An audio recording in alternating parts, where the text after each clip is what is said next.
Okay, so we'll start. So everyone, Gary Hustwit, who's coming in from Brooklyn, and Gary has been making films for many years. He started off doing a lot of music films, a couple punk films, moved into a number of design films, and he has this trilogy of actually more than a trilogy, but he's got his famous films, Helvetica. How many people have seen Helvetica? Most people know Helvetica, and he's got Objectified and Urbanized, Workplace, and some of his design films and RAMS. So, Gary, give us a little just introduction of how you got the story of getting Dieter to actually commit to doing a film.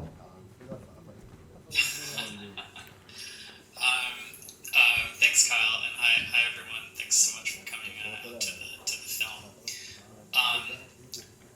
I had met Dieter before I worked on this film when I made Objectified, because he was one of the designers that was in Objectified, and we had a great time. We had a really good day, and he enjoyed the film when it came out. So I kind of kept in contact a little bit, but I sort of assumed that somebody else would be making a documentary about RAMS, maybe a German filmmaker or maybe somebody. I just assumed someone was working on it because after Objectified came out, he was in a couple of very large retrospective exhibits of his work at big museums, and I just sort of assumed that somebody was going to make a Dieter RAMS film. But later, probably in maybe 2014, 2015, I was talking with his manager and some other people who knew him, and I was like, well, who's making the big Dieter RAMS film? And they're like, oh no, he doesn't want to make a movie. He hates journalists. He doesn't want to do interviews. He's tired of all this stuff and tired of telling the stories. And he was like, but there are all the books. There are books out. There are many books out on his career. He doesn't feel like he needs to do a documentary. And my argument was that a film can do much different things than a book can. I mean, they both have their strengths as mediums, but a design film can have a whole different life beyond what a book, a big thick design book could have, and it can reach more people. And I think that he is very concerned about having his ideas passed down to the next generation of designers, but also of users. And so I think that idea that this would be a way for his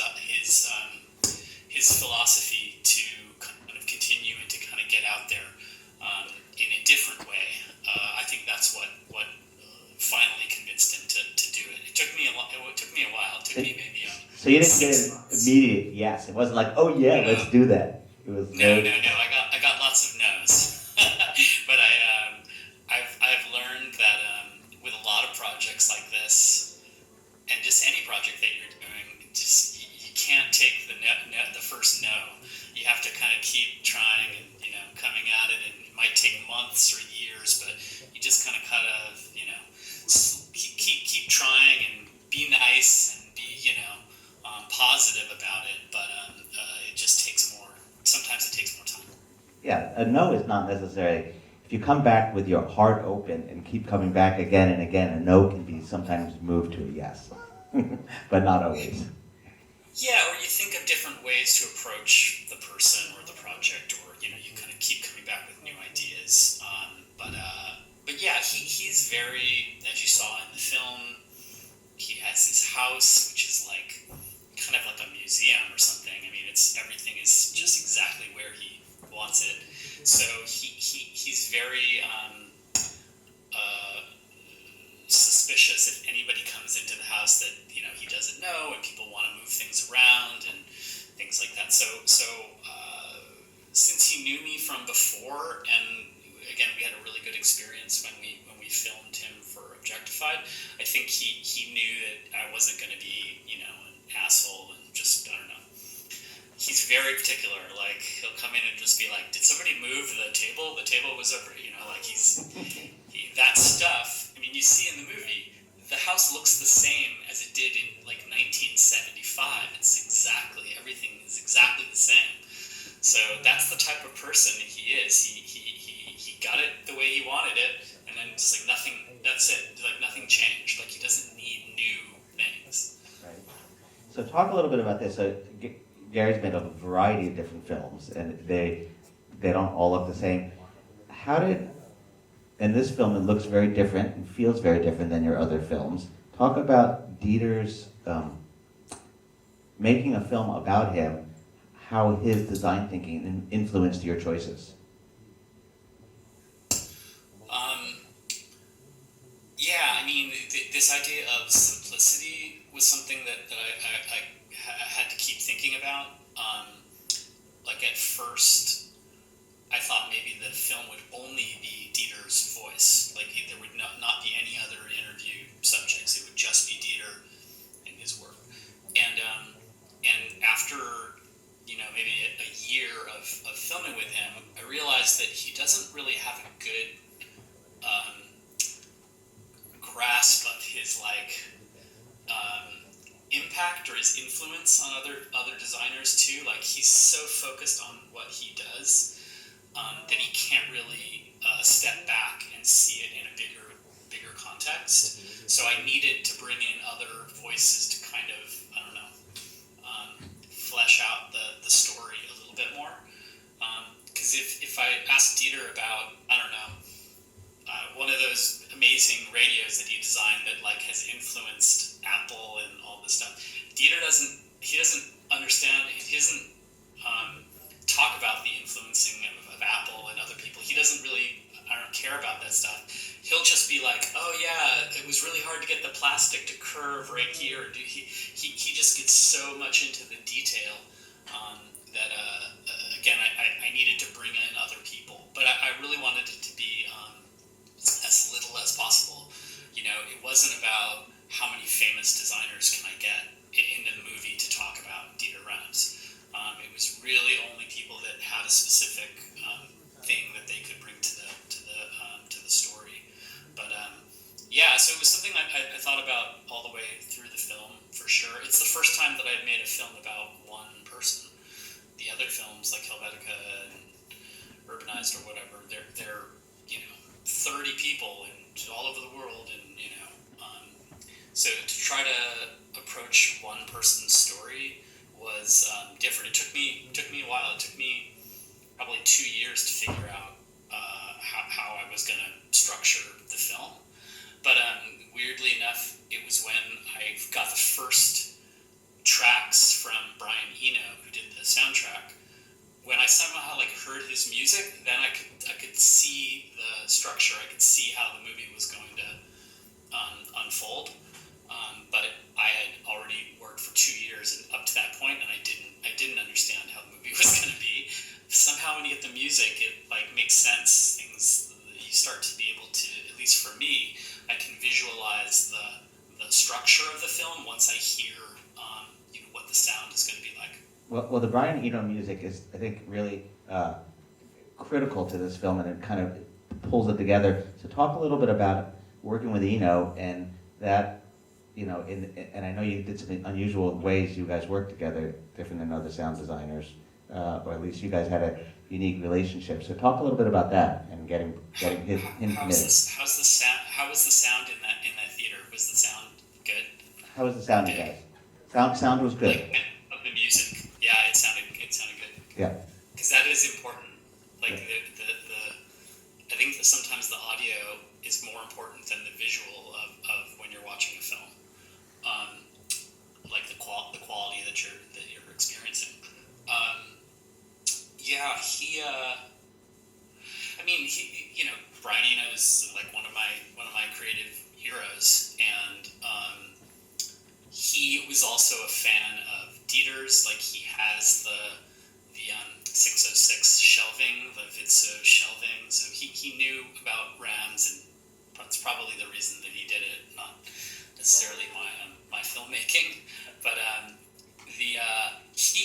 So, But Brian, like, didn't he record some music for you and then have you put it together to the, you know? yeah, he doesn't score to picture. It's not like, I think people maybe have a conception that the filmmaker edits the film and then hands it over to a composer, and then the composer, puts in the music to the scene.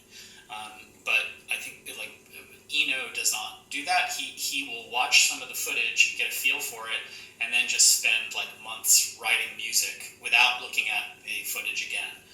So I'll get songs from him that are sort of influenced by his ideas of what the movie or what Dieter Rams is about, and then I'll get them and I'll try to figure out, oh, okay, this could be interesting over here, or maybe if we took the drum parts out, this could be good in this section, and then it's just trial and error, just like back and forth. But I think in the course of 6 months, he gave me maybe 20 hours of music, probably. He's incredibly prolific. He would just send me like hour-long tracks, and I would listen through, and I'd be like, oh, that's that from like 35 minutes to 38 minutes, that little bit, like, can we take that out? And but he would just send me lots and lots and lots of stuff, and then I think it's interesting. Like there's a kind of almost like a sadness to some of the music too, or not sadness, but like contemplativeness or something, meditative kind of quality about it. That it's something that I wouldn't have thought about. I think like Eno saw something in the footage and in RAMS that kind of brought that emotional part out, and I wouldn't have kind of done that on my own. He needed somebody else to like him to see it, and then he brought out these sort of more undercurrents emotionally in the music that works for the film. So Yeah. Well, it seems like such a natural fit with Dieter's kind of design style and that kind of musical layering of music on that. yeah, well, again, that simplicity thing was the key, and that's kind of why I thought they would work together. Yeah. Yeah. Okay, I'm going to ask one question about one of my favorite scenes is when you guys are in the Vitra talking about the chairs, and Dieter kind of lets his guard down for a minute. Or it feels like he all this, you get another layer of kind of insight into it. So talk about that scene a little bit. I don't think he let his guard down. I think that's how he normally is. Like he doesn't care. Like he'll say exactly what he thinks. Like there's no filter. And maybe that's a thing. Like when you're 85 years old, or now he's 89 years old, you just don't care. Like what if people disagree with you, or you're just gonna say what your opinions are, and like I don't know. I think we think it's funny when he is trashing Frank Gehry or Mark Newson or whoever he's criticizing, but to him he's like, hey, this is he has like a philosophy to back it up. He's got his principles. He's got all this stuff. So he's like, oh, that doesn't live up to my my thing.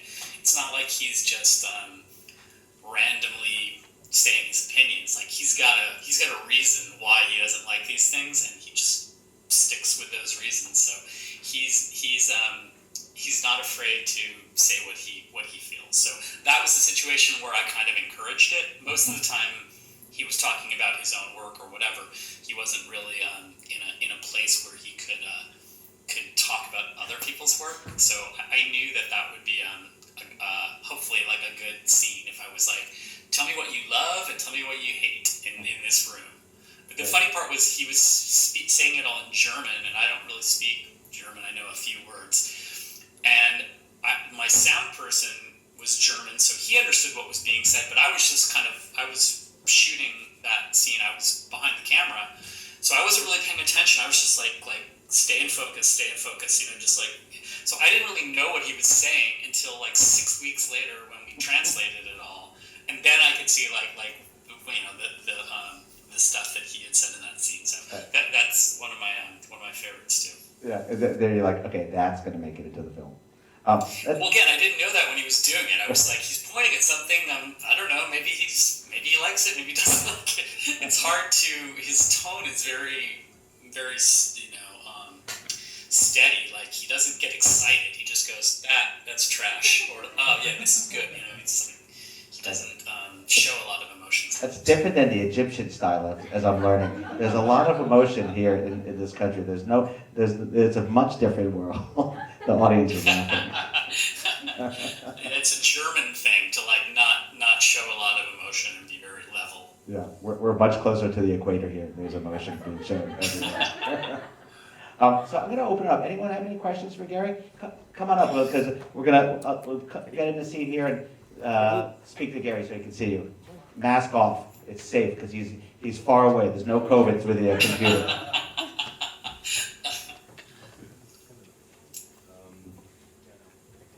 Hello. Hello, Gary.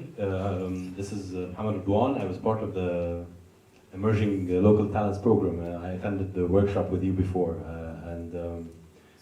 I've watched all your work, and I have to say this is very different from your other movies. So my question would be, when you and it relates also to the movie being very low on the emotional side. They don't explore. We don't know much about his personal life. We just brushed over his relationship with his wife, and then we did not get back to that. So when you were developing the narrative, and especially it's about one person, do you put a structure and then go back to him with it, and he says, "Oh, these parts I don't want to explore," or is it totally you up there? It's totally your narrative kind of thing. Yeah, he once he agreed to do the film, that was all. He never talked about the film again. Like it was just like, okay, you trust you to do what you're gonna do, and just like that was it. But it was someone I think. Sophie Lovell in the film says, "Oh, they're very private people." That they're really private people, and just to get in it took me basically 10 years to get enough trust to even get it in the house or get in the backyard. And Ingeborg, his wife, is just like, I don't want to be on. She's like, I don't want to be, I don't want to be on camera. So like I tried several times to try to interview her as part of it, but she was just like. I was wanted to ask, when you met Dieter, what was it like, and all this kind of stuff. But I think this idea of telling a stranger or telling a million people about your personal, like your love for someone, maybe it's a German thing or maybe it's a generational thing, but that just didn't, make sense. We're so now used to sharing. Share our thing, our lives, our social media. It's all this about sharing. They're not about sharing. And again, I don't know if it's a generation thing or a German thing, but that was just never part of it. Again, just to get that scene of like trimming the bonsai with them together was like, that's a lot of emotion being shown between them. They're not exactly like showing a lot of public affection to each other either, but just to be able to get like a very simple kind of intimate like scene of them together like that, it took a lot to get to that point. I mean, probably 3 years of filming to get to that when I was doing that. So that's really kind of them and their dynamic. I didn't have any goal for that or any kind of strategy in terms of approaching the storytelling. I was just going in to try to kind of observe whatever I could. And those moments, though, I think to me are somehow more important in showing what he is about as a person than digging more into the design work and the design.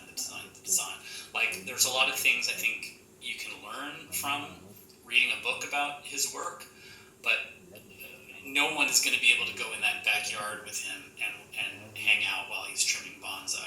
So for me, that is a more important thing to kind of capture because I have the ability to be there and get it, than going deeper on some Braun product or whatever the case was, because we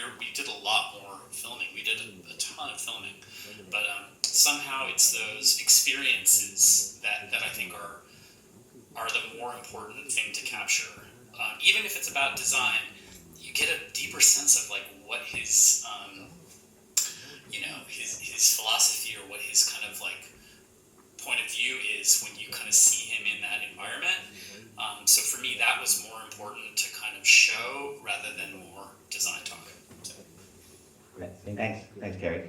Anyone else have any Thank you. other? Did he see the movie? What? Ask him. So Mohammed in the audience wants to know, did Dieter see the movie, and if so, what did he think about it? And the other question is, He saw the movie. He saw the movie before it. I let him see it before it came out, and then he came to a couple screenings, and he was very. The two things was he's like, oh, everything is so fast. It's also fast, and I'm like, actually, this is a pretty relaxed pace. This isn't like MTV or something. This is just like shit. This is a really sort of serene film. And he's like, oh, it's so all over the place. And then his only other comments were just like, oh, you showed the T52, but that was the T50. Oh, Internet. we lost you. Internet. Oh, unstable connection. we'll come by. Oh, we lost that. Come by. Yeah. Oh, did you get me back? No, we heard. Yeah, you're back. So he was looking for the T53. You're skipping a little bit too. How's that now? Can you hear it now? Yeah. No. Yeah, I can hear you now. Okay. He had technical issues with like I had called a product a different by not the correct nomenclature or whatever. Picky. Okay, Mohammed, Yes, one more. Exactly. The details. The fonts he used were fonts inspired by the fonts he used for the movie. Oh. Everything were fonts inspired by the design for Dieter. So the question was, were the fonts that you used in the movie, were they inspired by Dieter RAMS, or that was your choice? Shit, I can't even remember what the fonts were in the movie. So that was then a choice by Gary, not by. Oh no, it's I think it's favorite. No, that was Michael Place, who from Build in London or in England, who did the graphic design. I think that was probably his choice. So I sometimes like I resisted the idea to like, oh, you just use the fonts that Braun used in their Accidents Grotesque or whatever. Like I didn't want it to seem like a time capsule from the 1950s or whatever it was. So yeah. But it is a nice Yeah, font. see the thing I'm screwed because like I can't any font I choose there will be some sort of reaction like, oh, it wasn't Helvetica, why didn't you use it? So it's like I'm doomed because of my font connections. Was there another question in the audience? Yeah, come on. Or you tell me, or ask Gary. Hi. Going into the project, did you have an initial expectation of what it would look like, or did you just go in and see how you would explore the entire thing? And did it turn out like you expected, if there were any expectations? Yeah, that's a great question. I think I always have some sort of blueprint in my mind, like when I have the idea for the film, what it will look like, but also maybe like what it will sound like. For again, bringing back the music thing, to me, like it's such a critical part of the film, of any film. So I usually have an idea of what it looks like and what it will sound like, and this sort of ideal, vision of it. And then when I actually start making it, it never really measures up to that dream film in my mind, or only like parts of it kind of measure up. Because like what I thought the movie would be like originally, or in my head, there's a scene where he's in London and he's in the streets and the buses are kind of going by, and there's this really beautiful Eno song that happens right there, and it's just music and this slow motion, and then Dieter says some stuff about sustainability, or he has a few lines. But that moment, that's what in my head, what I thought the film would kind of be like. But you can't do that for 80 minutes. Like, there's was like, when I dreamed of the film initially, it looked and sounded like that. They always have they're more like poetry, they're more abstract when I first think of them, and then I'm like, oh my god, I gotta put in all these like facts and story and history and stuff. But I kind of want to just have that beautiful abstract visual, poetry moments. That to me, or like the bonsai trimming scene, like that to me is the stuff that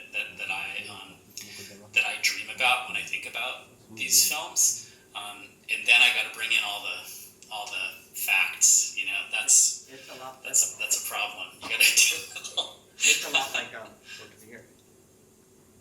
Wait.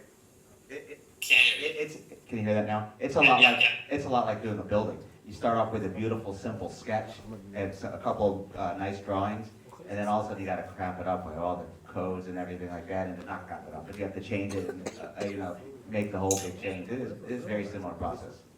Yeah, but like just to further to that question, like I didn't, beyond just kind of this abstract idea of what the film would look like, I didn't have a set, structure or anything like that. And that's the same with all the films.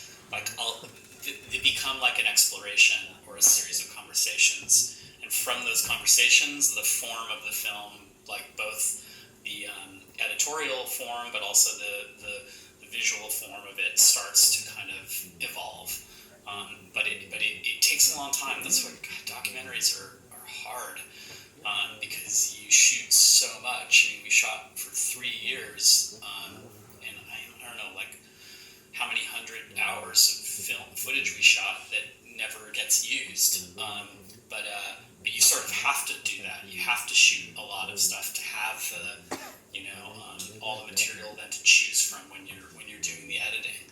But yeah, I don't have a really set kind of idea exactly, like I don't storyboard it out.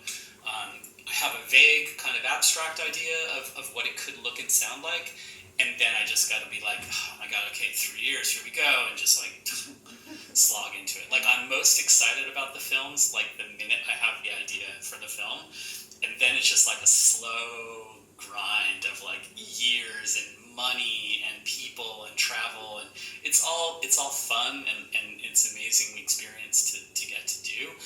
But it's just like, I wish that the film was just done. I wish I could just like think of it and have it just come out of my head and be a movie. But that's not possible. We have another question here. Material is enough material. One question is, how much material is enough material? That's impossible to answer. I mean, When do you decide that it's enough? I don't know. None of the films I've felt like I finished them. Like I felt like I could keep going for a few more months at least working on them, and then sometimes I did. Actually, in RAMS, I did a lot of changes after I finished it. Like I premiered the film, and then realized that I needed like another interview, and I went and shot another interview, and then cut it into the film, and then brought in some other stuff that I and made a ton. I think I made over 100 changes to the film between when it had its world premiere and over the next few months of showing it. You always keep seeing more things. You're like, God, why did we do that? Like, what can't, would have been easier to do this other thing. So, yeah, I don't know. You could make a movie, and did you guys do, what was the Tokyo Ride in this? Yeah, Tokyo Ride was seen. Yeah, it was shown here. Yeah. Was shown here. Yeah. Yeah, I mean, that's a great example of like one day. That's it. You do one day with the person. You drive around Tokyo. You talk about some architecture, and it's a movie. It's like that's great. Like I love that the simplicity of that concept, and that's kind of. I mean, again, in my head, I always try to make a really simple film, but they end up being much more complex, and that's the real challenge, is try to keep them simple. At least the concept, keep it simple. Right. Okay, we got one more question. Go ahead. Yeah, I've seen the movie. This was my second time to watch the movie, and I love it. So, and I also wanted to comment about the part where he was dancing on jazz music. This was really a very interesting part for me. And I have like 2 questions. The first one, what are the parts which Dieter Rams like completely refused to show or to mention like in the movie? And the next question is, whom do you dream to make a movie about next, like another designer or a famous person? Yeah, the dancing scene was awesome, and again, like, totally wasn't like I was like, Dieter, dance for me, you know, like, and just got the camera out. I mean, he just, you're in his house. I told him to put some music on, like, and then he started dancing, and got to film it. And like again, the personal, his personal, deep personal details, or like his relationship with his wife. Those were the things that. It wasn't like I asked him and he was like, I will not answer that question. It was just kind of, if I did get in that area, I could tell that he just was not going to kind of talk about it. And she was just also just kind of like super nice and great, but like, no, I don't want to be on camera. I mean, I'm glad we at least got a little bits of her on camera, but she just didn't want to do it. So the personal life was something I didn't, you know, wasn't able to go deep into, and that's just the way he is. That's part of his personality. I mean, he's very kind of like closed off. He had a kind of a, you know, rough childhood. Like his parents pretty much, they didn't abandon him, but like he grew up with his grandparents. He, you know, didn't really have a normal upbringing, and of course after World War II and trying to kind of rebuild Germany and stuff. So I think a lot of this, the scarcity of him when he grew up became part of his personality, and I think like that holds a lot in. Yeah, I don't know. And then the other question about, I have a list of like, I think it's up to 100 films that I'd like to make that no one has made yet. And every now and then, if I think of another idea, I'll put it on the list, or I'll go back and read it and like, oh, somebody already made that film, and I'll, you know, it's just over the past 10 years, I've just kind of keep adding to it. So there are a lot. I don't have any one specific one where I'd just be like, oh, that's the movie. But you know, like again, there are always things that I'm obsessed with or that I'm interested in exploring, and that's how I choose the film, because I know I'm going to spend 2 or 3 years making it, and then even more years talking about it. Here we are, you know, the film came out 4 years ago. We're still talking about the film. So I want to make things that I'm interested in exploring and spending a lot of time with, and that's probably different than I think some other documentary filmmakers that are trying to, you know, there's a social justice cause that they're trying to, you know, make it change or something through the film, which is great. It just doesn't happen to be like what my process is. So there's just other films that I want to watch that don't exist. That's just it. And every year there are different films that I want to make that don't exist, or that I want to watch. Like if I just wanted to watch a film about fonts and graphic design, and there was nothing out there, so that's why I made Helvetica, because I was just like, I wanted to watch that movie, and I couldn't believe that no one else had made that movie. Well, we're glad you made that movie. It's a really great film, and all these films. You guys, I think we're gonna wrap it up. We've had Gary on for a while here. Gary, thanks so much for joining us. Appreciate it. And my pleasure. Thanks so much, Kyle. Thanks everyone there for coming out, and for hope you enjoyed the film and have a good night. okay, thanks, Gary. Bye. Thanks. Bye, everyone.